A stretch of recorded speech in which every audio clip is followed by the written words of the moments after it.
Latest karon nga microphone sa JBL. Mo ni siya makapanay sa tong tingog no, atong mga sudog-sudog tingog, diri na lang siya tamokapit. Mo ni siya. Tagpila gini siya, estimate na siya sa mga 6K kapin to 7K. Ang range siya ang price, depende sa store.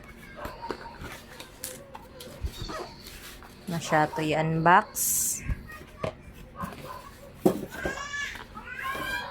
Ato i-unbox. Ato ni suwain ko na ng mic ha. At padunggon ta mo sa akong tingog.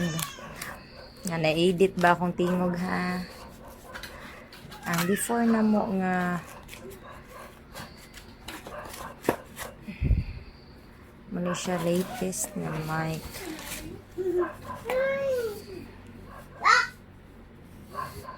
Mauna ni siya. Nana siya isikon sa kilid. Di ba, gamay-gamay na sad siya. Kumpak na siya.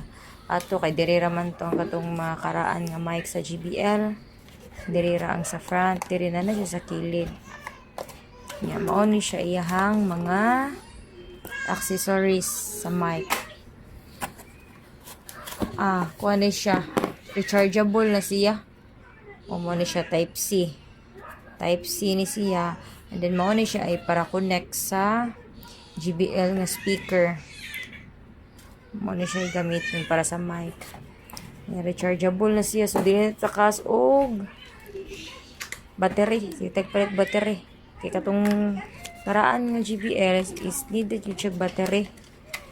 Wireless siya pero needed yung battery. Kani siya rechargeable na ni siya. Mao dyan ipaabot na mo. Rechargeable na para di imisip palit og battery.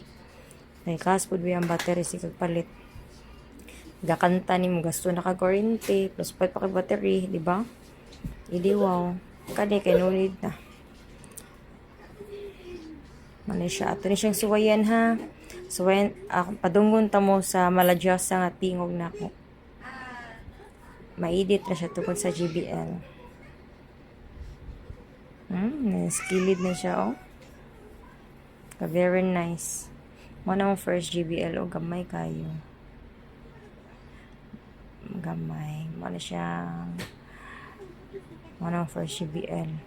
Hantod na namiduha ka 710. Nya, kani pinaka kuha na mo 720 nga JBL. And then, nagkuhan mig mic. Kay mauman sa latest nga mic. Pero din lagi mo ko battery.